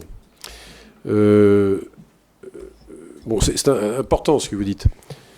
Je reviens sur la question et de l'armée d'ailleurs aussi. Je reviens sur cette affaire. Je mettrai en évidence 3 termes qu'il faut bien distinguer, et ça a été fait d'ailleurs par mes collègues à propos du martyr. Héros, martyr, victime. On ne va pas parler encore de la victime, qui a un statut aujourd'hui considérable. Alors, un martyr n'est pas un héros. En tout cas, et à mon avis, dans toutes les religions, en tout cas pour ce qui est du christianisme, là je peux en parler, c'est pas une action, être martyr. Être mangé par les lions au temps de Rome, c'est personne. Il y a un rapport avec la sainteté, pour le coup. Et pas du tout le sacré, d'ailleurs. C'est la sainteté. C'est-à-dire que le saint n'est pas forcément martyr, mais le martyr est de facto un saint. Il est mort pour le Christ, pour le chrétien, en tout cas. Mais il n'a pas demandé à mourir. Il n'y a pas de candidat au martyr. Ça ne veut rien dire. On est martyr, alors étymologiquement en grec, un témoin, on est tous martyrs dans ce sens-là. Mais le martyr au sens violent, d'une mort violente, personne n'est candidat au martyr. Et surtout pas d'ailleurs, il ne le faut pas. C'est on peut dire, un don de Dieu par une expérience qui fait que, prenons les moines de Tibérine, si on peut considérer que oui, des martyrs, mais voilà, mais ils n'étaient pas les moines candidats au martyr, ça n'a pas de sens. Et donc ce ne sont pas des héros. Le héros, c'est celui, pour un grec, me semble-t-il, qui mène une action, qu'il transcende tout à fait autrement que le martyr. Le point commun, c'est qu'il se transcende, bien sûr. Mais le héros, c'est quelqu'un qui mène, et y compris le soldat, alors c'est pour ça que je fais le lien avec l'armée, le plus ordinaire, peut être un héros. Voilà, c'est tout à fait autre chose. Alors, j'en viens à la victime, et c'est peut-être par ce biais-là que je peux répondre à votre question, parce que par rapport à la dissymétrie, c'est-à-dire que on vit dans une société où le martyr, justement, alors Khaleb le disait, au fond, c'est devenu une figure subvertie, puisqu'on pense au type qui est candidat à la mort en en tuant d'autres. Enfin, donc on raconte n'importe quoi, bien sûr, sur le martyr. Donc c'est une figure sociale qui est insaisissable, au fond. Quant au héros, c'est un peu pareil, d'une certaine manière. Et ce sont 2 figures qui renvoient à des causes sacrées. C'est au moins le point commun, même si elles ne se déclinent pas du tout de la même manière. Donc il ne faut pas les confondre. Tandis que la victime, c'est une figure sociale, alors aujourd'hui, extrêmement repérable, surinvestie. Combien de victimes y a-t-il aujourd'hui ? À tel point que, alors là, il n'y a plus de dissymétrie, de fait, puisqu'il y a de vraies victimes, de fait, il ne faut pas le nier. Il ne s'agit pas de nier les souffrances de vraies victimes. On en parle suffisamment. Les abus de toutes sortes, on ne peut pas le nier. Il y a des victimes. Le problème, c'est que, je reviens, c'est là peut-être le sens de la discussion, c'est que on a commémoré le centenaire de la guerre de 14-18. Écoutez le discours de Macron, ou d'un homme politique d'aujourd'hui, et écoutez le discours du général de Gaulle en 68, 50e anniversaire. Aujourd'hui, il va dire, les victimes de la guerre de 14-18, de cette boucherie. Ah bon ? Donc ils sont victimes comme des femmes battues, alors. Une femme battue, victime, c'est indéniable. Un enfant abusé sexuellement, c'est une victime. Là, le terme est parfaitement juste. Mais les soldats de la guerre de 14-18 sont des victimes. Vous écoutez le général de Gaulle dire « Les héros morts pour la patrie ». Vous voyez le changement ? C'est-à-dire qu'en 50 ans, vous avez une individualisation. C'est là qu'on retrouve la figure de l'individu. Et donc, La cause collective, j'en ai de la peine pour eux d'ailleurs. Pour nos arrière-grands-parents ou nos grands-parents sur les générations, ce ne sont plus que des victimes. Ils sont morts pour rien, c'est pas des héros. Moi, ça me gêne, parce que c'est-à-dire que il y a une disparition de... Bien sûr que c'est une boucherie, personne ne va avoir la nostalgie de la guerre de 14-18, c'est une évidence. Hein, personne n'est... Je ne dis pas ça par bellicisme, mais non, ils sont victimes, ils ne sont pas des héros. Ils deviennent donc des figures négatives. Et là, je pense qu'il y avait encore, alors, bon, ce que j'appelais hiérarchie, mais il y a une dissymétrie, il y a de l'extraordinaire, il y a des figures qui se sont surpassées. Vous voyez ce que je veux dire ? Une victime, c'est pas quelqu'un qui s'est surpassé. On se passe tous d'être victime. Personne n'a envie d'être une victime. Vous voyez la différence ? Là, il y a trois termes dont les deux premiers sont bien différents, mais renvoient quand même à une dimension, me semble-t-il, quand même, d'une cause qui nous dépasse. La victime, c'est purement individuel, quoi. C'est lié, ou alors des victimes en masse, comme d'accord, mais ils ne défendaient rien, ils menaient leur vie, ces gens. Puis un jour, on les assassine. Vous voyez ce que je veux dire ? Et je pense que la figure de la victime aujourd'hui vient perturber ces notions. Moi, il me semble. Et on ne comprend plus à ce moment-là les deux précédentes. Alors moi j'aurais une question si vous permettez. Je profite, j'ai le micro, alors comme ça je peux en bénéficier. D'abord merci beaucoup pour ces interventions qui m'ont donné en tout cas un panorama très grand de la notion de sacralité. Plusieurs remarques. Si je prends le bouquin de Carrière sur les croyances, Carrère, ça, il met quasiment, alors je m'excuse, je n'ai pas suffisamment de dialectique ou de finesse, mais il met presque en parallèle les victimes des chrétiens qui allaient mourir se faire manger par les lions parce que c'était un passage vers l'au-delà, que les victimes, alors on va dire assassins cette fois-ci, de ceux qui se sont fait sauter en tant qu'islamistes. Et les deux passent par un système de croyance qui les dépasse complètement. Ça, c'est une première remarque. La deuxième, en vous entendant, pour ma part, j'ai vu les deux dimensions, j'ai cru comprendre deux dimensions dans le sacré. Monsieur Bencher a parlé de la famille, a parlé de la vie, a parlé d'une dimension, je dirais, humaine. Et vous, messieurs, ce que j'ai entendu, c'est une dimension qui est aussi un des piliers de la sacralité, la justice, l'éducation, la famille également, et la patrie. Et comment est-ce qu'on peut se situer, où est le curseur entre ces deux dimensions, entre ces dimensions ? Et est-ce que le fait, et là, franchement, la question, elle est brainstorming, du fait qu'on est de plus en plus, comme disait monsieur, vers une société individualisée, comment est-ce que le sacré peut intervenir ? Et je finis, et troisième point, et là je m'en excuse, quand on a préparé cette émission, cette réunion, moi j'avais personnellement dit finalement, avec ce qu'on voit du sacré qui est discuté, religieux par religieux, est-ce que le sacré ne devrait pas être les lois de la République ? Ça ne fait pas beaucoup de points, c'était un bon résumé de ce dont on a parlé. Simplement... Attention toujours à cette... Il y avait des ambiguïtés dans votre propos. Cette histoire, ça rejoint votre histoire sur l'individualisation, là rejoint un peu ce que disait Izzy tout à l'heure sur densité ou pas densité. Il est évident que quand les circonstances s'y prêtent, c'est-à-dire dans des états de paix, comment dire... il y a toujours le risque que la paix conduise à une démobilisation. Parce que c'est ce qu'on voit d'ailleurs dans la Bible au moment de l'élection du roi Saül. Quand on veut absolument un roi parce qu'ils ont peur d'ennemis épouvantables et tout, et puis une fois que le roi est là et qu'il dit on va faire la guerre, tout le monde, chacun rentre chez soi. Et donc il dit non, si vous voulez, il faut... Et donc vous connaissez l'histoire, il prend un bœuf, il le coupe en 12 morceaux, et il envoie un morceau à chaque tribu en disant « Ceux qui ne viennent pas rejoindre l'armée tout de suite, on va faire pareil à tous leurs troupeaux. » Voilà. Donc, si vous voulez, malheureusement, dans l'idéal, dans un monde idéal, justement, les gens ne seraient justement, comment dire, ni agressifs, ni passifs, hein, leur dignité, hein, la conscience de leur liberté, être prêt toujours à être solidaire, à les défendre. Mais en pratique, ce qui se passe, c'est que dès que le danger s'éloigne, les gens, en quelque sorte, comme vous disiez, se l'individualisent au sens péjoratif. C'est ça le risque. Voilà. Ça, justement, c'est contre ça qu'il faut en permanence ce que j'appelais l'éducation, qui n'est pas seulement à l'école, hein, qui est continuellement de mettre les gens en face. La grande question entre ce statut de héros et de victime dont tu parles, on dit toujours, n'est-ce pas, que c'est ni l'être humain, c'est ni la question du héros, c'est la question de la dignité, hein, qui est centrale. Voilà. Hein.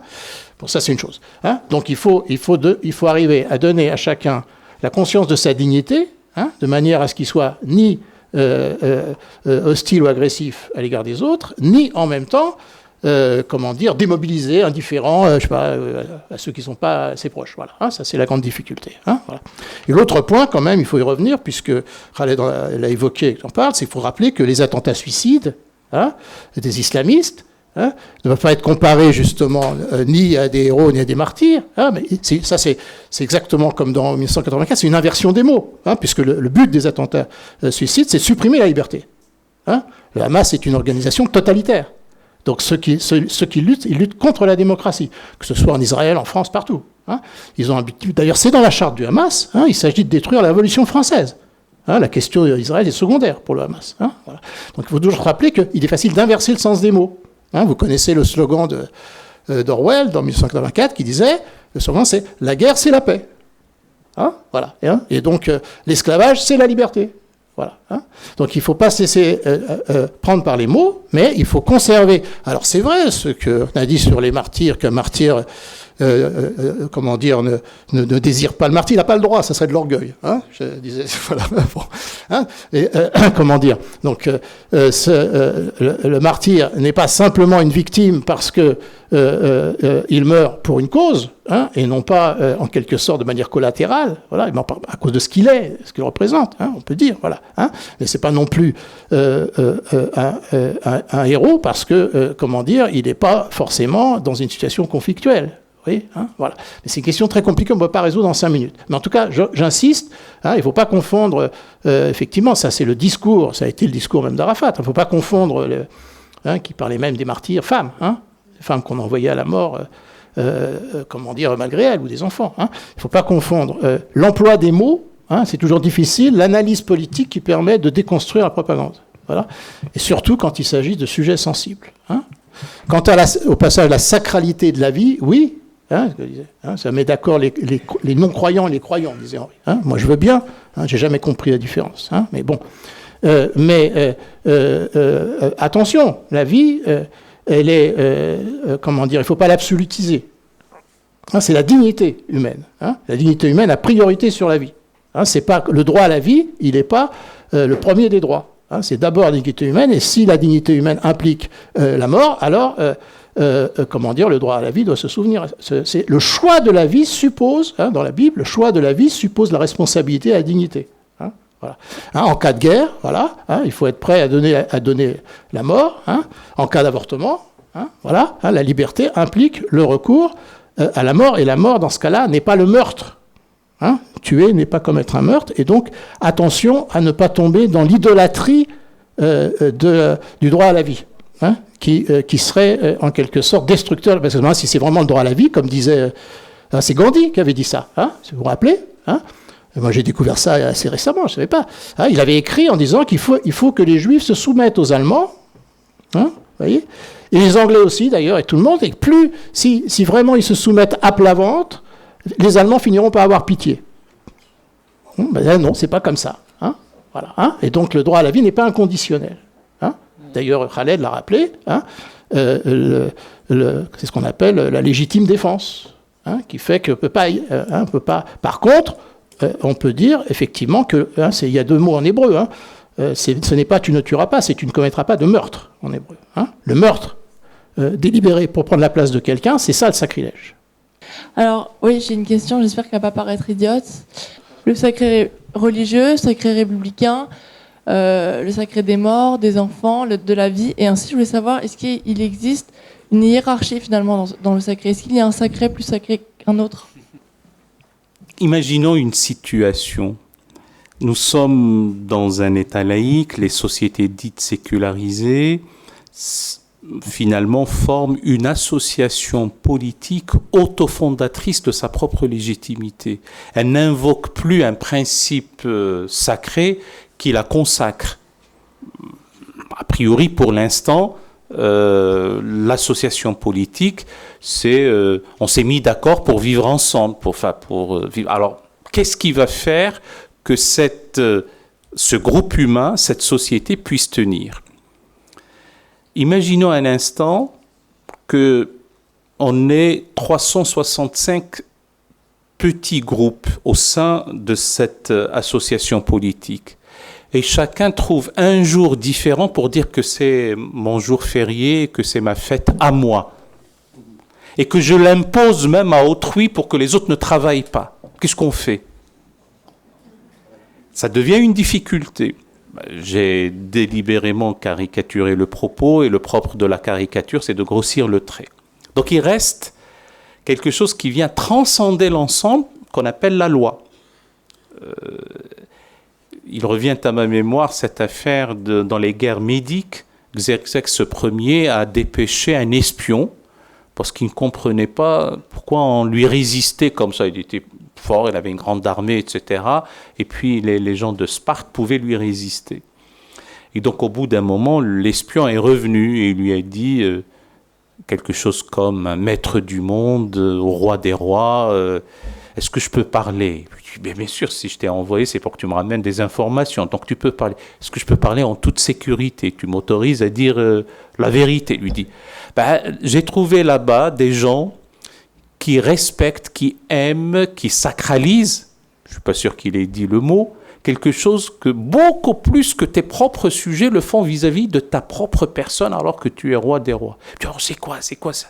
Il dit quelque chose qu'on appelle le nomos, la loi. Une fois qu'on l'aura intériorisé et qu'on aura pensé que c'est ça qui aide à ce qu'il y ait du lion et qui régule la vie en commun, bien de ce point de vue-là, le respect de la loi devient sacré. Ce n'est peut-être pas la loi qui est sacrée, mais le respect de la loi devient sacré. Elle s'impose aux puissants, aux misérables, etc. Elle protège, tout comme elle punit. Enfin, les histoires de Balkany, on y est. Donc on ne la transgresse pas. Et si on la transgresse, eh bien, il faut s'attendre au couperet de la loi.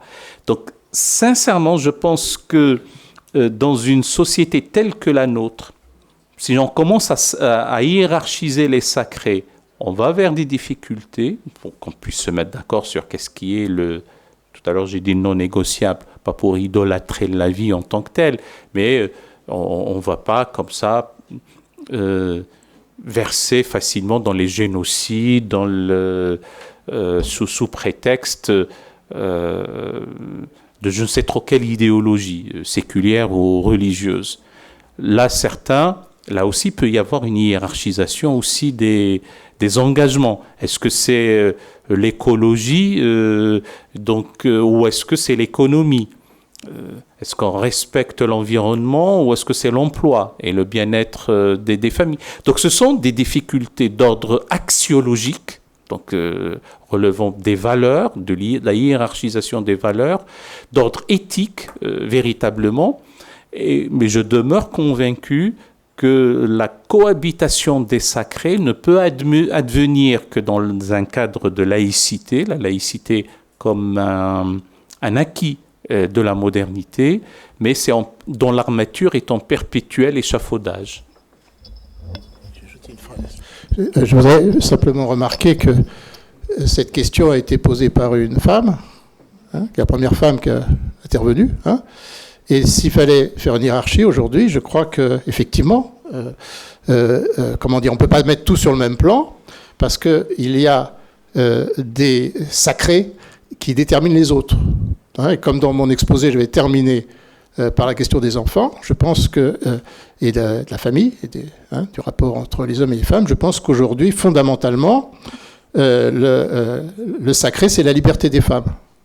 C'est contre ça que se battent fondamentalement aujourd'hui l'ensemble de ceux qui haïssent la démocratie partout dans le monde, hein, l'égalité homme-femme. Hein, c'est ça qui est sacrilège aux yeux des tyrans, si je puis dire, voilà, hein, parce que tout repose là-dessus. À partir du moment où la femme est maltraitée ou opprimée, hein, la famille, les rapports hommes-femmes sont tordus, hein, la famille est tordue, et donc l'éducation est impossible, la société est impossible, l'État est impossible. Donc, tout repose là-dessus. Hein, donc c'est l'actualité même, c'est la manifestation des femmes suisses la semaine dernière.